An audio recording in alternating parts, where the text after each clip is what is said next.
Stop. Bihar की राजधानी पटना में हुई एक दरिंदगी जिसे सुनकर आपका खून खौल उठेगा, मगर ये खबर हमारी सुरक्षा व्यवस्था पर एक बहुत बड़ा तमाचा भी है। शुक्रवार रात की ये घटना जिसने एक मासूम बच्चे से उसका बचपन छीन लिया। एक महज 3 साल की बच्ची जो रात को अपने घर पर सो रही थी, उसे उसी का चाचा जिसकी उम्र 22 साल है, नशे की हालत में उस बच्ची को नींद में उठाकर घर से बाहर ले जाता है। उस वक्त बच्ची के आसपास और कोई भी नहीं था और उसका चाचा नशे में बहुत बुरी तरह से धुत था। वो बच्ची जो नींद में थी उसे उठाकर पास के ही एक ग्राउंड में लेकर गया। वहां उसके 2 और जान पहचान वाले थे जो पहले से ही मौजूद थे। तीनों दरिंदों ने नशे की हालत में उस छोटी सी बच्ची के साथ गलत हरकत की और जब बच्ची रोने लगी, चिल्लाने लगी, तो बहुत ही बेरहमी से उसका मुंह दबाया गया ताकि वो चिल्ला ना सके। उसके चेहरे को दांतों से काटा गया उसे डराने के लिए, ताकि वो आवाज ना कर सके।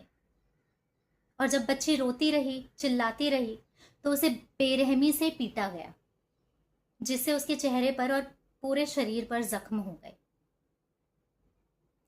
बच्चे की आवाज आसपास के लोगों को सुनाई दी और जब उन्हें समझ में आया कि कुछ गड़बड़ है तो उन्हें खतरा महसूस हुआ और वहां के लोगों में एक हलचल सी मच गई। बच्ची के घर पे भी सबने उसे ढूंढना शुरू किया और जब बच्ची की मां को वो नहीं मिली, तब घर वाले और पड़ोसी सब लोग उस ग्राउंड में जहां से आवाज आ रही थी वहां पहुंचे। लोगों के आने की आवाज से वो तीनों आदमी वहां से भाग गए। लोगों ने जब बच्चे की हालत देखी तो पुलिस को फोन किया गया और पुलिस मौके पर वहां पहुंची। बच्ची को एम्स हॉस्पिटल में एडमिट करवाया गया। वो बच्ची बिल्कुल भी होश में नहीं थी, वो बिल्कुल अनकॉन्शियस थी और उसके पूरे शरीर पर गहरे जख्म थे। उसके चेहरे पर काटा गया था और प्राइवेट पार्ट से बुरी तरह खून बह चुका था। फॉरेंसिक साइंस लेबोरेटरी एफएसएल की टीम ने भी क्राइम सीन पर खून से लथपथ कपड़े और दूसरी चीजें बरामद की हैं। अथॉरिटीज ने डीएनए टेस्ट के ऑर्डर्स दिए हैं ताकि एविडेंस को केस में इस्तेमाल किया जा सके। बच्ची के साथ दुष्कर्म करने वाले उसके 22 साल के अंकल और उसके एक दोस्त, जिसका नाम जितेंद्र बताया गया है, उन्हें पुलिस ने गिरफ्तार कर लिया है, मगर तीसरा आरोपी अभी तक लापता है। पुलिस उसकी खोज कर रही है। ये केस POCSO यानी protection of children from sexual offences के अंडर रजिस्टर किया गया है। उसके साथ ही कुछ और भी सेक्शंस लगाए गए हैं। बस अब देखना यह है कि उस बच्ची के गुनहगारों को सजा के तौर पर दर्दनाक मौत दी जाती है या नहीं, क्योंकि ऐसा नहीं है कि हमारे देश में लॉ नहीं है मगर इम्प्लीमेंटेशन ठीक से होता ही नहीं है। फिर भी ये उम्मीद है कि उन दरिंदों को फांसी से कम की सजा तो नहीं होगी।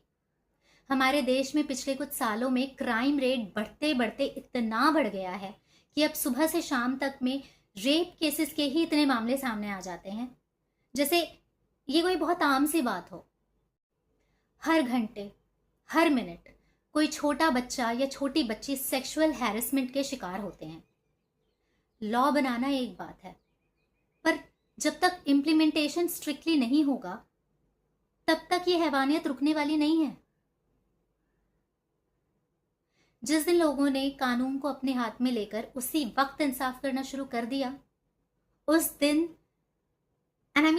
उस दिन से जो सजा मिलनी शुरू होगी, फिर वो नजारा भी देखने लायक होगा।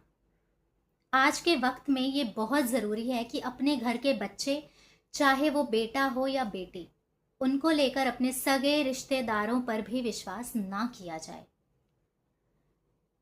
आपके क्या विचार हैं इस मुद्दे पर और आप उन दरिंदों के लिए किस तरह की सजा की उम्मीद करते हैं, ये कमेंट सेक्शन में जरूर लिखिएगा।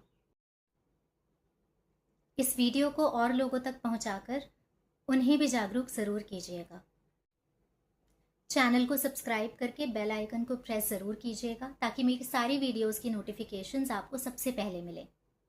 एक और इन्फॉर्मेटिव वीडियो के साथ मैं जल्द ही वापस मिलूंगी। तब तक के लिए नमस्ते।